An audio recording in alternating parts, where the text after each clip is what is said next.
Hi hello welcome to my channel. కేంద్ర railway ఆసుపత్రిలో ఖాళీగా ఉన్నటువంటి పారామెడికల్ పోస్టుల భర్తీ కోసం రైల్వే మినిస్ట్రీ ఇటీవల నోటిఫికేషన్ విడుదల చేయడం జరిగింది.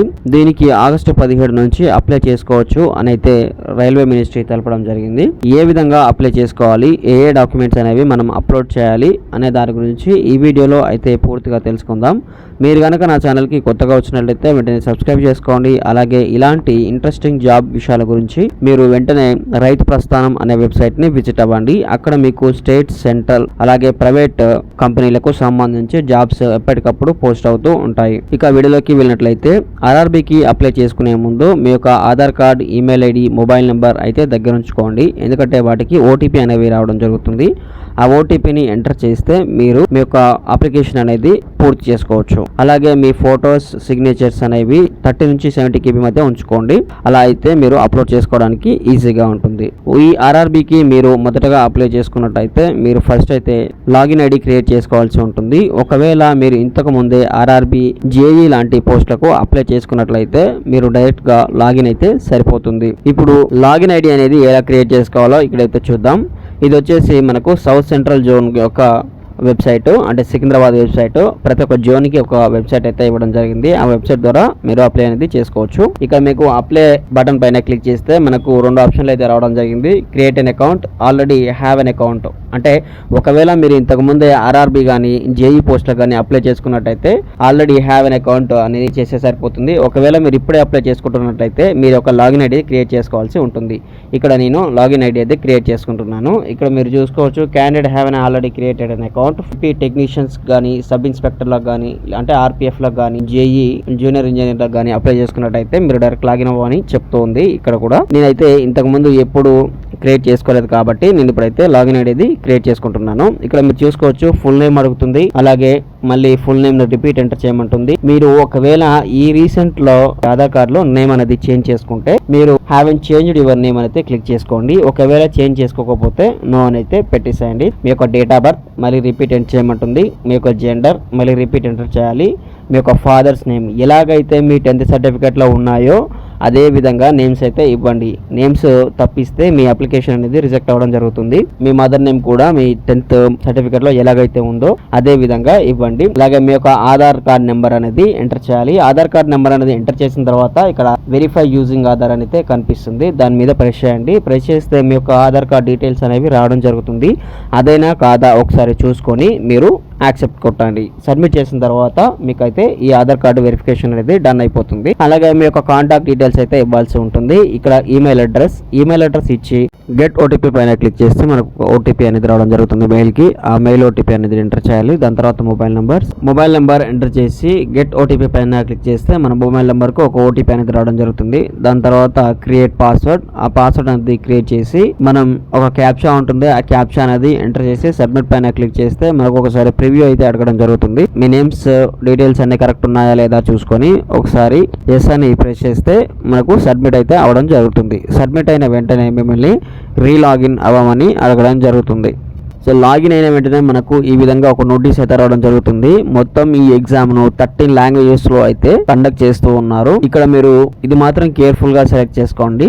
ఎందుకంటే మీరు సెలెక్ట్ చేసుకున్న జోన్ లో మీ క్వాలిఫికేషన్ కు సంబంధించి వేకెన్సీస్ అనేవి లేకపోతే మీకు చివర్లో యు ఆర్ నాట్ ఎలిజిబుల్ అని చూపిస్తుంది. కాబట్టి నోటిఫికేషన్ లో అనెక్స్యూర్ ఏ లో పోస్ట్ వైజ్ క్వాలిఫికేషన్, అలాగే అనెక్స్యూర్ బి లో మనకు జోన్ వైజ్ ఎన్నెన్ని ఖాళీలు ఉన్నాయనేది చూపిస్తుంది.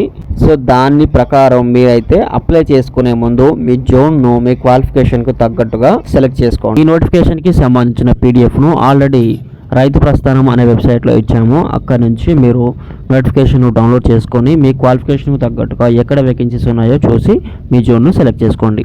సో మీరు చూడొచ్చు, ఇక్కడ మనకు 2 అయితే కనిపిస్తున్నాయి. ఒకటి పారామెడికల్, 2 జూనియర్ ఇంజనీర్ అని. మీరు ఇప్పుడు అప్లై చేస్తుంది పారామెడికల్కు కాబట్టి పారామెడికల్ పైన మీ యొక్క జోన్ అనేది సెలెక్ట్ చేసుకున్న తర్వాత ఇక్కడ మీకు చిన్న బాక్స్ ఒకటైతే కనిపిస్తుంది. I'm not a currently debarred by any RRB RRC అని. మీరు బాక్స్ పైన టిక్ పెట్టి మీరు నెక్స్ట్ పైన క్లిక్ చేస్తే మనకు అప్లికేషన్ లోకి తీసుకువెళ్ళడం జరుగుతుంది. సో నెక్స్ట్ పైన క్లిక్ చేసిన వెంటనే మనం రిజిస్ట్రేషన్ చేసుకునేటప్పుడు ఇచ్చిన డీటెయిల్స్ అయితే ఆటోమేటిక్ గా రావడం జరుగుతుంది. ఇక్కడ మనం 5 pages లో అయితే అప్లికేషన్ ఫిల్ చేయవలసి ఉంటుంది. ఫస్ట్ వన్ వచ్చేసి పర్సనల్ పర్సనల్ డీటెయిల్స్ అయితే మనం ఇవ్వాల్సి ఉంటుంది. మ్యారేజ్ స్టేటస్, అలాగే రిలీజియన్, మదర్ టంగ్ ఏంటి, ఒక ఎగ్జామినేషన్ లాంగ్వేజ్ అంటే ఏ లాంగ్వేజ్ లో ఎగ్జామినేషన్ అనేది కావాలి అనుకుంటున్నారు ఆ ఎగ్జామినేషన్ లాంగ్వేజ్, అలాగే మీ యొక్క ఐడెంటిఫికేషన్ ఆఫ్ మార్క్స్. మీకు తెలియకపోతే మీ యొక్క 10th మెమోలో అయితే చూడండి, దానిలో కింద రోలో 2 ఐడెంటిఫికేషన్ ఆఫ్ మార్క్స్ అయితే కనిపిస్తాయి. అవి సెలెక్ట్ చేసుకొని యాజ్ టీజ్గా టైప్ చేయండి. కమ్యూనిటీ డీటెయిల్స్ అంటే మీరు ఎస్సీనా బీసీనా ఏంటి అనేది కమ్యూనిటీ డీటెయిల్స్ అయితే ఇవ్వండి. ఇచ్చిన తర్వాత అంటే మీరు ఒకసారి కమ్యూనిటీ అనేది సెలెక్ట్ చేసుకున్న తర్వాత మనకు ఒక నోటీస్ అయితే ఇవ్వడం జరుగుతుంది. ఆ నోటీస్ వచ్చేసరికి మనకు only those communities which are recognized by the central government of India as SC, ST and OBC are eligible for the reservation recruitment, వాళ్ళు మాత్రమే రిజర్వేషన్ రిక్రూట్మెంట్ కి అయితే ఎలిజిబుల్ అవుతారు అయితే చెప్తోంది. మీరు కమ్యూనిటీ అనేది సెలెక్ట్ చేసుకున్న తర్వాత నేమ్ ఆఫ్ ద క్యాస్ట్ అడుగుతుంది, అలాగే సర్టిఫికేట్ నేమ్ అండ్ అలాగే ఇష్యూయింగ్ అథారిటీకి వచ్చేసరికి మీకు డిస్ట్రిక్ట్ మెజిస్ట్రేట్ ఇచ్చారా, డైరెక్ట్ మెజిస్ట్రేట్ దగ్గర నుంచి తీసుకున్నారా, లేదా తాలూకా మెజిస్ట్రేట్ ఇచ్చారా అనేది మీరు అక్కడ సెలెక్ట్ చేసుకోవాల్సి ఉంటుంది. ఎప్పుడు సర్టిఫికేట్ అనేది ఇష్యూ చేశారు, అలాగే మీరు మీ యొక్క దగ్గరలో ఉన్నటువంటి రైల్వే స్టేషన్ అయితే ఇవ్వాల్సి ఉంటుంది. ఫ్రీ పాస్ కావాలని ఎస్ అని క్లిక్ చేస్తే మీరు క్యాస్ట్ సర్టిఫికేట్ అయితే అప్లోడ్ చేయవలసి ఉంటుంది. సెలెక్ట్ చేసుకున్న తర్వాత మీ యొక్క పర్మనెంట్ డీటెయిల్స్ అయితే ఇవ్వాల్సి ఉంటుంది. పర్మనెంట్ డీటెయిల్స్ అనేది ఇచ్చిన తర్వాత నెక్స్ట్ పైన క్లిక్ చేస్తే మీకు అదర్ డీటెయిల్స్ అయితే అడగడం జరుగుతుంది. ఈ అదర్ డీటెయిల్స్ ఒకసారి చూసుకున్నట్టయితే are you an ex service man yes అయితే ఎస్, లేదంటే నోన్ పెట్టండి. ఏమైనా డిసబిలిటీ ఉందా, డిసబిలిటీ ఉంటే ఎస్ అని పెట్టండి, లేదంటే నోన్ పెట్టండి. ఎకనామికల్లీ బ్యాక్వర్డ్ క్లాసెస్ అంటే మీరు ఈబీసీ అయితే ఎస్ అని పెట్టండి, లేదంటే నోన్ పెట్టండి. అలాగే details of saving railway applicant అంటే మీరు ఇంతకు ముందు ఎప్పుడైనా రైల్వేలో చేస్తూ ఉన్నారా అంటే ఎస్ అని పెట్టండి, లేదంటే నో అని పెట్టండి. దాని తర్వాత కరెంట్ ఎంప్లాయ్మెంట్ డీటెయిల్స్ అయితే ఇవ్వాల్సి ఉంటుంది. కరెంట్ ఎంప్లాయ్మెంట్ డీటెయిల్స్ లో మీరు పబ్లిక్ సెక్టర్ లో కానీ, సెంట్రల్ గవర్నమెంట్ సెక్టర్ లో కానీ, స్టేట్ గవర్నమెంట్ సెక్టర్ లో కానీ పనిచేస్తే ఎస్ అని పెట్టండి. ఎస్ అని పెడితే మీరు నో అబ్జెక్షన్ ఫామ్ అయితే వాళ్ళకు సబ్మిట్ చేయాల్సి ఉంటుంది. లేదు మీరు ఆ సెక్టర్లలో ఎక్కడ పనిచేయకపోతే నాట్ అప్లికేబుల్ అయితే పెట్టండి. దాని తర్వాత మీ యొక్క బ్యాంక్ డీటెయిల్స్ అనేది ఇవ్వాల్సి ఉంటుంది. ఎందుకంటే మీరు పేమెంట్ చేసిన తర్వాత ఒకవేళ మీకు సీట్ రాకపోతే అది రీఫండ్ అయితే అవ్వడం జరుగుతుంది కాబట్టి. సో అన్ని ఫిల్ చేసిన తర్వాత నెక్స్ట్ పైన క్లిక్ చేస్తే మళ్ళీ మీకు ఈ విధంగా అయితే రావడం జరుగుతుంది. మీ యొక్క ఎడ్యుకేషన్ క్వాలిఫికేషన్స్ అనేవి ఇక్కడ ఇవ్వాల్సి ఉంటుంది. మీ ఎస్ఎస్సిలో క్వాలిఫికేషన్ ఏ స్టేట్ లో చదివారు, ఏ డిస్ట్రిక్ట్ లో చదివారు, అలాగే ఏ బోర్డు, సిబిఎస్ఈలా లేదా ఎస్ఎస్సినా, date of passing, roll number అయితే ఎంటర్ చేసి ఇక్కడ యాడ్ పైన క్లిక్ చేస్తే ఒక క్వాలిఫికేషన్ అనేది యాడ్ అవుతుంది. మరో క్వాలిఫికేషన్ ఇంటర్మీడియట్, మీ ఇంటర్మీడియట్ డీటెయిల్స్ అయితే ఇవ్వాల్సి ఉంటుంది సేమ్ యాజ్ టీజ్ గా. దానిపైన యాడ్ క్లిక్ చేస్తే అది కూడా యాడ్ అవుతుంది. ఫైనల్ గా మీ యొక్క పోస్ట్ కి సంబంధించిన క్వాలిఫికేషన్ అయితే ఇవ్వాల్సి ఉంటుంది. మీరు డిప్లొమానా, బిఎస్సీనా, మీకు మీరు అప్లై చేస్తున్న పోస్ట్ కు మీ క్వాలిఫికేషన్ ఏదైతే ఉంటుందో ఆ క్వాలిఫికేషన్ అయితే ఇవ్వండి. ఇచ్చి యాడ్ పైన క్లిక్ చేయాలి. కొంచెం స్క్రోల్ చేస్తే మనకి ఎక్స్పీరియన్స్ అయితే అడగడం జరుగుతుంది. ఆ ఎక్స్పీరియన్స్ కూడా మీరు ఎంటర్ చేయాల్సి ఉంటుంది. ఎక్స్పీరియన్స్ డీటెయిల్స్ లో చూసుకున్నట్టయితే మనకి ఇక్కడ నేమ్ ఆఫ్ ద ఎక్స్పీరియన్స్ అని అడుగుతుంది. మీకు ఇక్కడ హౌస్ ట్రైనింగ్ ఎక్స్పీరియన్స్, యాక్సిడెంటల్ అని, ఇన్ హౌస్ ట్రైనింగ్ అని, ప్రాక్టికల్ ఎక్స్పీరియన్స్ అని, ఇంటర్న్షిప్ అని, కార్డియోపల్మనరీ అని ఇలా ఉంటాయి. మీకు ఏదైతే వర్తిస్తుందో అదైతే సెలెక్ట్ చేసుకోండి. అలా సెలెక్ట్ చేసుకున్న తర్వాత ఎంప్లాయ్మెంట్ అంటే ఇంతకుముందు చేశారా, ఎప్పుడు చేస్తున్నారా, పాస్టా ప్రజెంట్ అయితే సెలెక్ట్ చేసుకోండి. పాస్ట్ సెలెక్ట్ చేసుకుంటే ఫ్రమ్ డేట్ ఎండ్ డేట్ అయితే ఇవ్వాల్సి ఉంటుంది. ఒకవేళ ప్రజెంట్ సెలెక్ట్ చేసుకుంటే మీరు ఎప్పటి నుంచి అయితే చేస్తున్నారో దాని యొక్క డీటెయిల్స్ అయితే ఇవ్వాల్సి ఉంటుంది. అంటే ఓన్లీ ఫ్రమ్ డేట్ అయితే ఇస్తే సరిపోతుంది.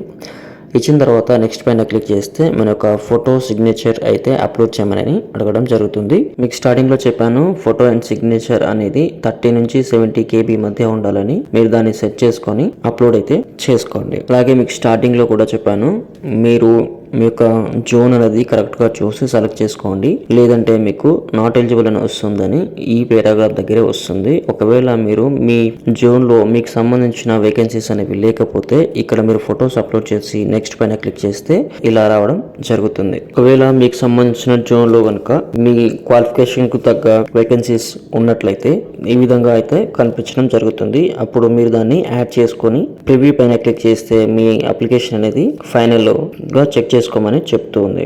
సో కాబట్టి మీ యొక్క జోన్ అనేది సెలెక్ట్ చేసుకునేటప్పుడు మీరు చూసి మీ జోన్ ను సెలెక్ట్ చేసుకోండి. సో ఇది ఫ్రెండ్స్ ఈ రోజు వీడియో మీకు నచ్చిందని అనుకుంటున్నాను.